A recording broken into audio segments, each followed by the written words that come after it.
Bueno, señores, estamos de regreso en su programa Revista del Comercio. Y yo digo que cada generación tiene una responsabilidad. Y uno, ¿verdad?, que viene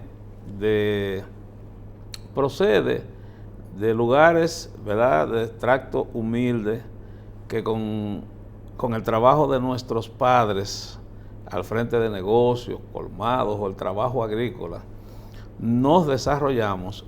Al llegar a la profesionalidad, pues seguimos esos ejemplos que aprendimos en nuestro hogar, en nuestra familia, y entonces eso da lugar a un ejercicio profesional inigualable, importante. Entonces yo hoy Ortiz y yo tenemos el placer de tener a uno de mi generación, a uno que viene de mi comunidad, somos compueblanos, y que con orgullo nosotros nos identificamos con él y con sus principios y con sus propuestas.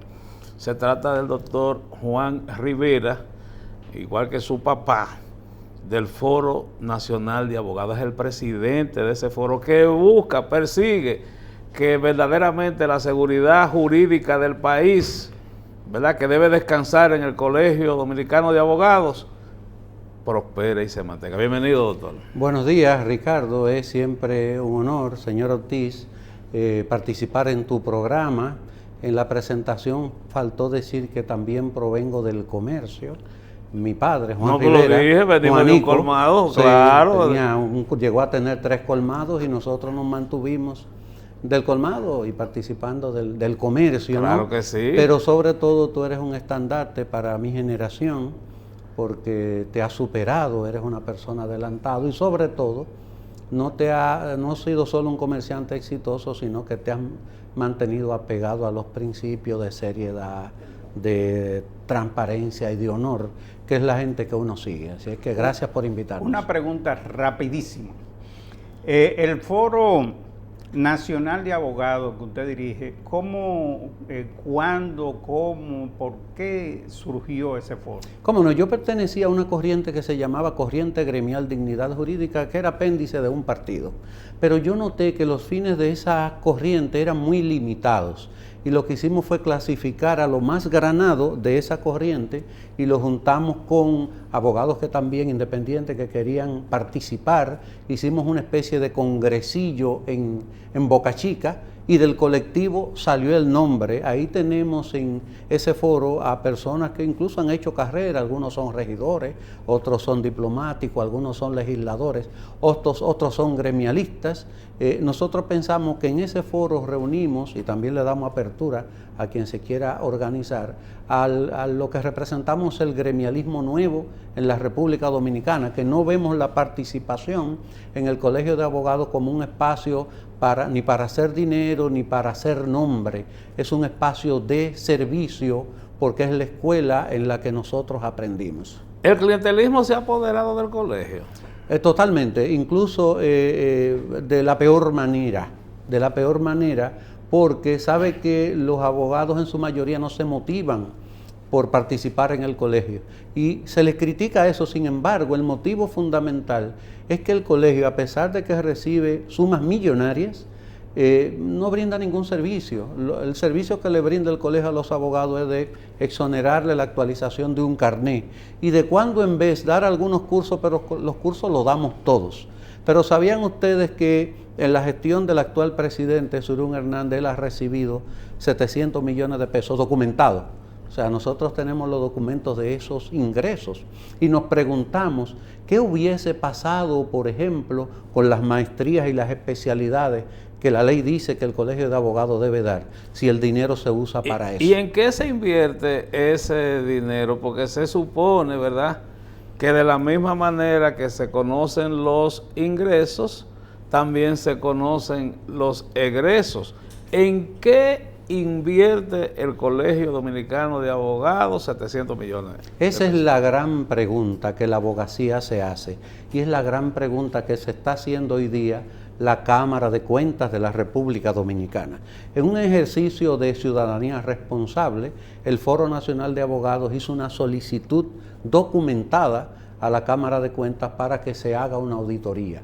Se nos pidió que hiciéramos señalamientos y presentamos 18 señalamientos que el colegio tiene que responder, pero lo documentamos con un expediente voluminoso, 5,000 pesos en copias. Bueno, pues la Cámara de Cuentas, esta nueva Cámara de Cuentas, acogió la solicitud y por una resolución de su pleno decidió auditar el colegio. Vaya la sorpresa, cuando los auditores fueron ante el presidente Surún Hernández, él se negó. Él dijo que ellos no son una entidad pública para auditarlo, ¿no? Persistió y la Cámara de Cuentas hace 12 días le envió un emplazamiento vía acto de alguacil diciéndolo que tiene 10 días para abrir las puertas del colegio y dio parte también a la PEPCA por si no lo hacía. Y la noticia es que en el día de ayer, y andan las fotos por ahí, la Cámara de Cuentas de manera responsable acudió al Colegio de Abogados y ante la nueva negativa del presidente de este gremio levantó un acta de desacato. La ley 1004 tilda como desacato cuando un regulado se opone a la actividad fiscalizadora de la Cámara de Cuentas y entonces el escenario va a cambiar a partir de ahora. ¿Y cómo esa captación de esos 700 millones de pesos, de dónde viene? O sea, ¿son aportes de los abogados, de las empresas? ¿Cómo llega eso del Estado? ¿Cómo llega a ese volumen? Es una pregunta bastante interesante, porque el actual presidente ha querido confundir a la opinión pública diciendo que el colegio es una entidad privada. Y lo primero que tenemos que decir es que el primero que solicitó que la Cámara auditara las otras gestiones cuando llegó fue Miguel Surún Hernández. Y Liselot Marte le aprobó una auditoría y hay reportes de prensa donde él felicita a la Cámara de Cuentas por la decisión. No se auditó, pero tomaron la decisión. Pero en el 2019 él mismo, de su puño y letra, solicitó que lo auditaran. Lo que pasa es que dicen que no es lo mismo llamar al señor aquel que verlo llegar. Bueno, pues la Cámara de Cuentas pasada acogió la solicitud.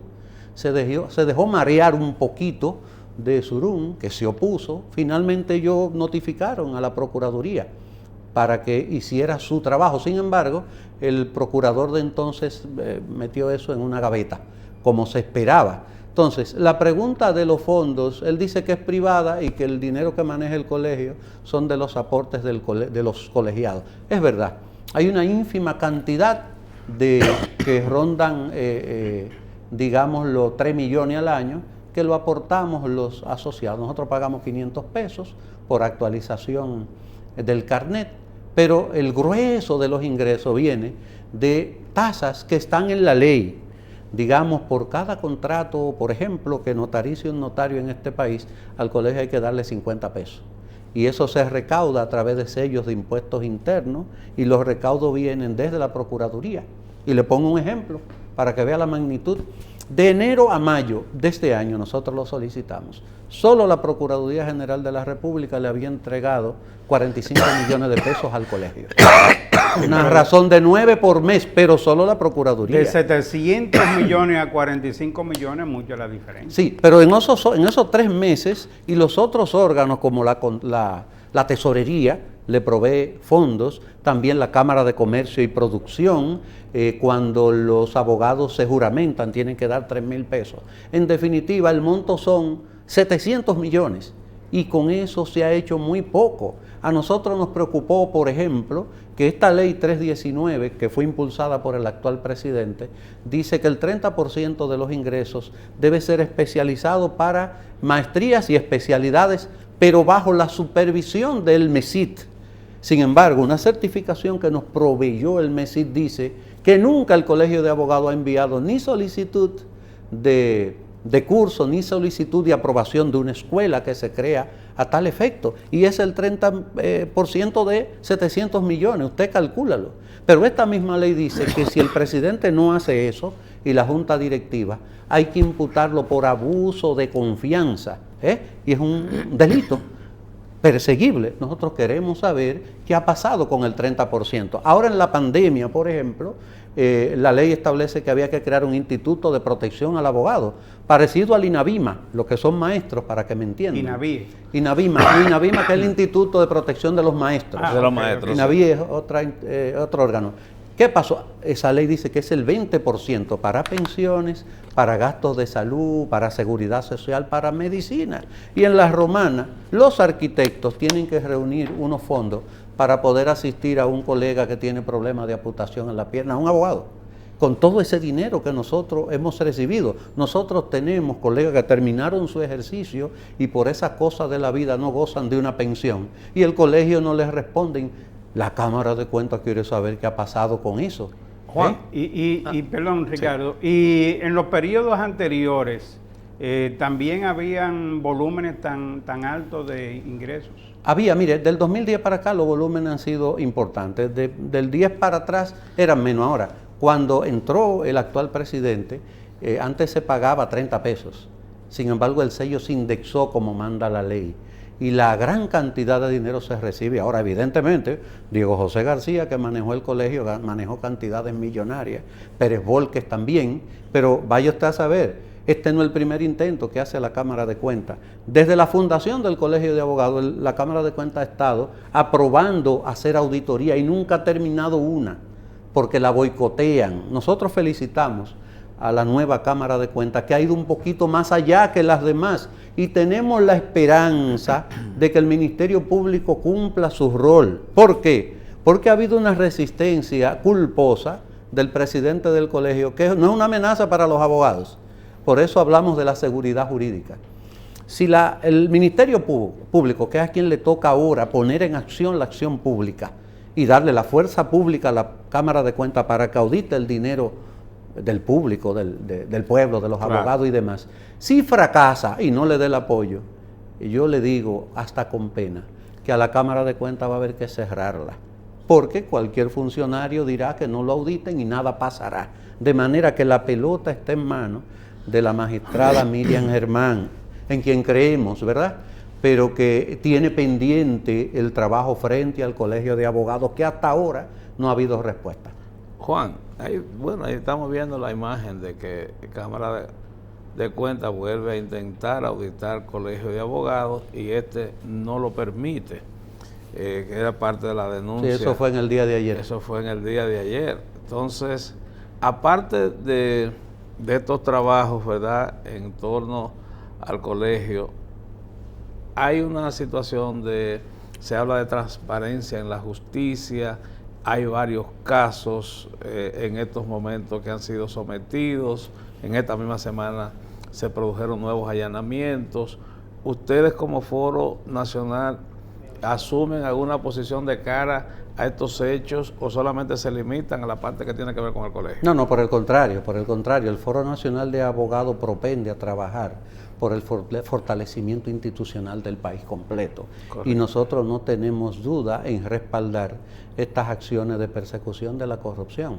Nosotros venimos de una escuela que propende a eso. De hecho, hemos pagado el precio de ese discurso, porque el que predica transparencia tiene que hacerlo con el ejemplo. Claro. Y al interior de las instituciones donde uno ha tenido funciones, creo que hemos dejado nuestra impronta. Y en el mismo Colegio de Abogados, nosotros nos hemos negado a recibir las cosas que se reparten ahí.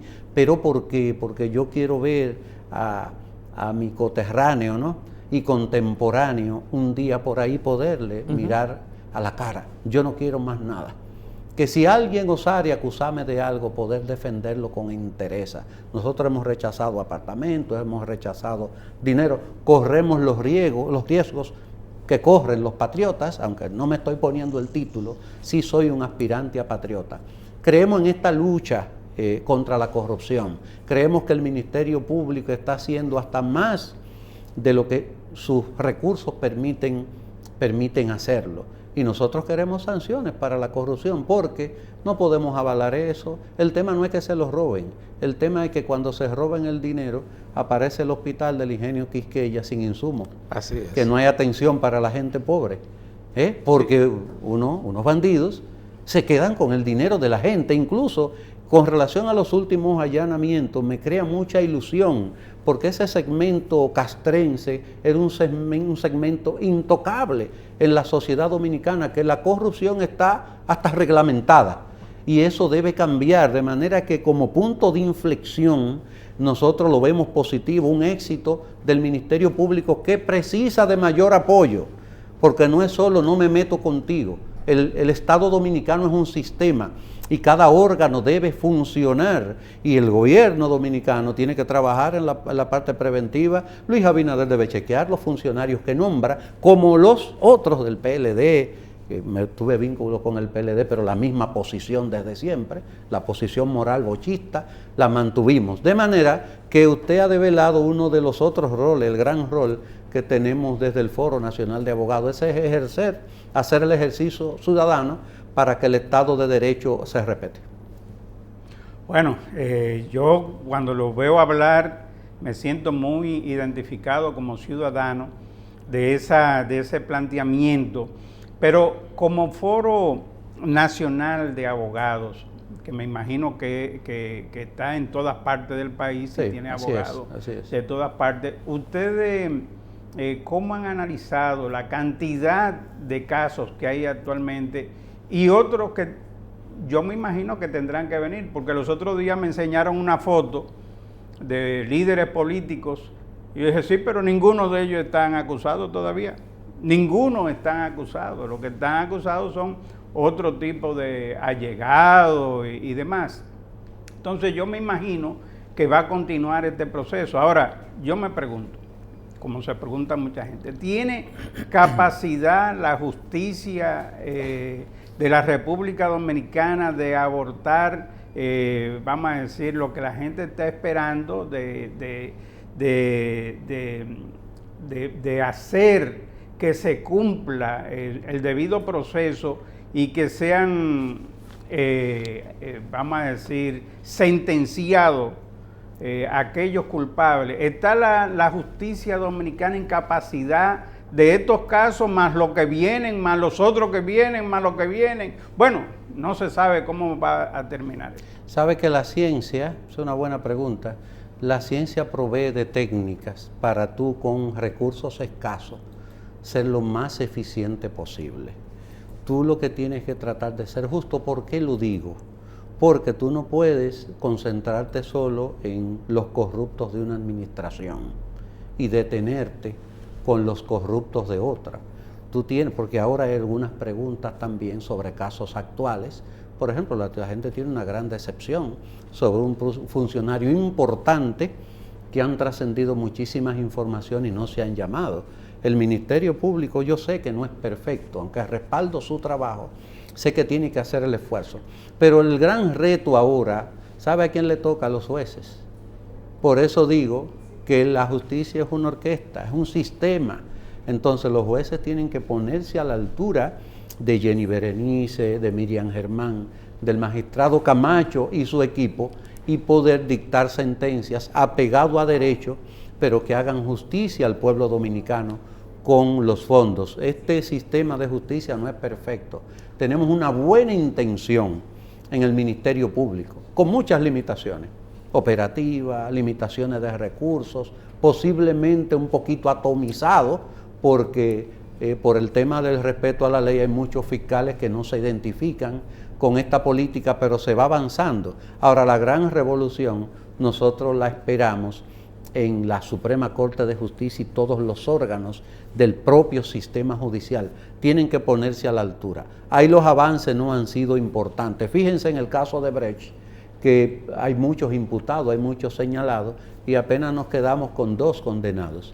Ahí hay una gran falencia. Y bueno, se puede acusar a un Ministerio Público de hacer mal trabajo, pero hay una ley que sanciona con prevaricación al que ose no hacer su esfuerzo para preparar bien un expediente. De ahí es que nosotros, esta institución, la queremos fortalecer, el Colegio de Abogados, porque ¿qué hubiese sido si tuviéramos un Colegio de Abogados con autoridad, con una dirigencia que en lugar de ponerse a hacer proselitismo personal y hasta político, se dedicara a poner un observatorio del sistema de justicia, a hacer sugerencias, a hacer propuestas, a hacer denuncias?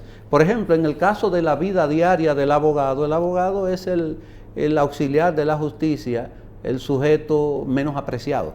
Bueno. A la gran mayoría de los abogados se les respeta en el sistema judicial y el colegio no hace nada. Juan, doctor Juan Rivera, presidente del Foro Nacional de Abogados, un compueblano nuestro con orgullo para todas las familias petromacorizanas, municipio Quisqueya, Los Montones, Canutillo. Nosotros venimos de ahí con Así mucho es. orgullo, Sí, señor. y de ahí para adelante. De manera que Juan me saluda a Pedro, un abrazo. Así ¿verdad? será, Pedro, Saluda un a admirador Pedro, suyo. tu hermano, y como siempre, ojalá que nos podamos juntar pronto por allá también. Mientras tanto, este programa sigue a tu orden, como siempre te lo hemos dicho, y sabemos que esto va a llegar a los términos más grandes, porque conocemos tu integridad y conocemos también tu honestidad y tu capacidad. Así que mucho éxito en este foro y estamos a tu disposición. Amén, amén. Bueno, Ortiz, el tiempo se nos fue. Recuerden que el próximo martes está invitado Juan en el Hotel Lina. Es el Encuentro Nacional de Líderes Comerciales y Empresariales, donde vamos a trazar la ruta rumbo al 2022. ¿Qué es lo que vamos a hacer? ¿Qué es lo que va a pasar? ¿Y cuáles son las soluciones que le vamos a presentar ese día? Así que nos vemos el próximo sábado, una vez más aquí en su programa Revista del Comercio, con parte de los resultados precisamente del encuentro que vamos a tener el martes. Nos vemos la próxima semana.